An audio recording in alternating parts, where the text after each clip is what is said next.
cả các bạn đã quay trở lại Mini Shop. Đây thì video trước mình bảo là cứ cuối tuần ấy mình đều nhập thêm hàng về. Hôm nay mình đã nhập thêm 9 em, đó là em mèo và mấy em nhỏ này.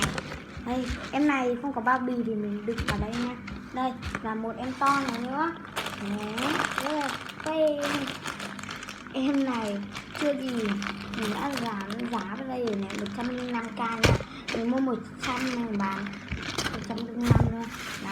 Đây, thì đầu tiên mình sẽ giới thiệu là em mèo cầm bình cá.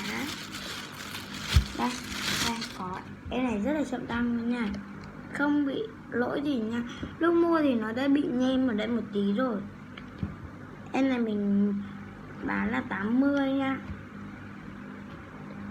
Rất là chậm tăng luôn và rất là cute.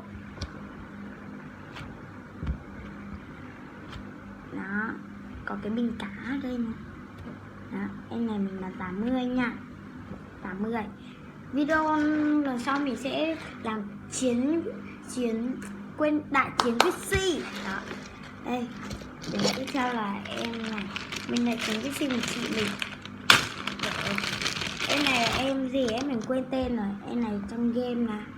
Wow, em này không chậm tăng bằng em này nha. Em chậm. Em này mình bán là 105 nha. 105. Để em này đây.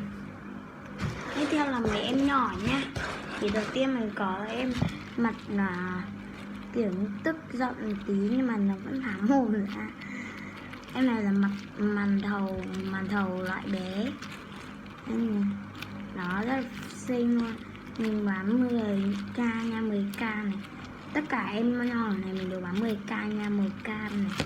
Đó, đều bán 10k. Đó, mình có một em vàng nữa này, rất là cute. Em này rất là dễ thương, ok đó, 10k nha, không bị lỗi gì. Mình có 2 em vàng cơ. Em này một em này, đây bỏ một em đây. Đấy. Thì em trên này không có bao bì, mình đựng tạm vào đây nha. Em trên này cũng là 10k. Nói chung là tất cả đều 10k nha, màu xanh này, rất là cute luôn. Em ở dưới cũng là màu vàng này. Đó, rất cute, đều 10k.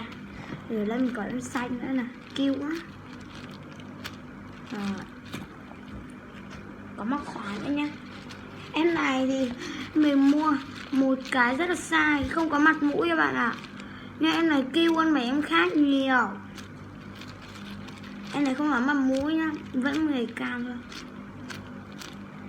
Đó, em này có mặt mũi nè, rất là cute, cũng màu hồng. Đó, màu hồng như em này nè. Em này cute quá. Để mình ngửi thử xem các vị các em nhá. Đầu tiên mình ngửi em này. Em này có vị dâu rất là thơm. Thơm quá. Còn em này có vị bánh quy này, ôi thơm quá. Mấy em này đều có vị của sô-cô-la, cà phê rất là đặc. Và video của mình đến đây kết thúc rồi. Video lần sau mình sẽ làm một video đại chiến Vixi nha, cùng chị mình. Và bây giờ thì bye bye và hẹn gặp lại các bạn những video sau. Bạn nào thích thì comment, và bạn nào thích thì like cho mình nha.